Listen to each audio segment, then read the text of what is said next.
Well, tonight, relief is on the way for Minnesota farmers who continue to struggle amid the U.S. trade war. This afternoon, President Trump announced a $12 billion federal bailout. Farmers are an indispensable national asset, part of the backbone of America. For some farmers, though, they say this money isn't nearly enough to fix the problem. Danny Spiewak joins us now with their response today. Danny?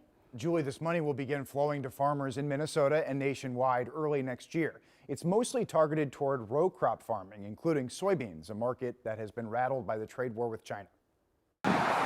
Within the next couple of months, Minnesota farmers will begin receiving a portion of the Trump administration's $12 billion bailout package. $12 billion, that doesn't even come close to replacing the farmers' lost income. Gary Werdish with the Minnesota Farmers Union says it's not clear yet how much money will flow specifically to Minnesota, one of the nation's top agricultural exporters, especially around soybeans. Not a bad way to spend a day, is it? It's obviously welcome, but it's kind of a little frustrating at the same time because it's really self-inflicted. The president's policies, primarily on tariffs, has really driven the farmers, into the position they're in. Environmental restrictions. President Trump has often portrayed tariffs as a negotiating tool to get better trade deals. He blames the Biden administration for high production costs Sleepy Joe Biden. around items like fertilizer and machinery. Our farmers were crushed by the worst inflation in modern history. Agriculture Secretary Brooke Rollins says $11 billion will be released right away for row crop farmers,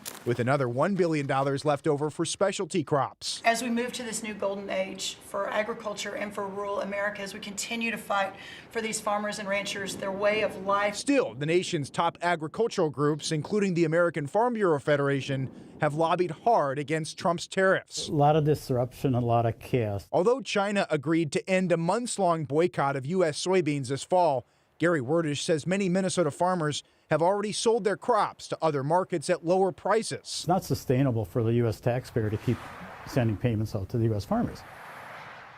In the last hour, USDA officials clarified that individual farmers and entities can receive up to $155,000 in assistance as part of this bailout package. Only farmers with an income of $900,000 a year or less are eligible. Also, there are no regional differences in the funding formula, meaning a soybean farmer here in Minnesota will get the same amount as a soybean farmer in Texas. Julie. All right. Thank you so much, Danny.